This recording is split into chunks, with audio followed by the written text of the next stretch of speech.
नमस्ते फ्रेंड्स, आपका हमारे चैनल में स्वागत है। कैसी हैं आप? उम्मीद करती हूँ अच्छी होंगी।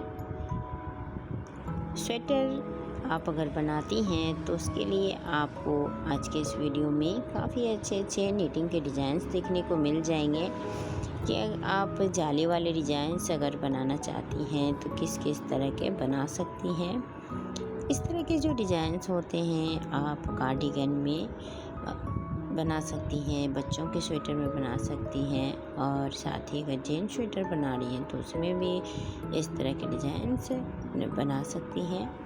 अगर 2 कलर में आप बनाना चाहती हैं तो 2 कलर के भी डिज़ाइंस आपको देखने को मिल जाएंगे। वीडियो को लास्ट तक देखिए। वीडियो अच्छी लगे तो लाइक और चैनल को सब्सक्राइब करें।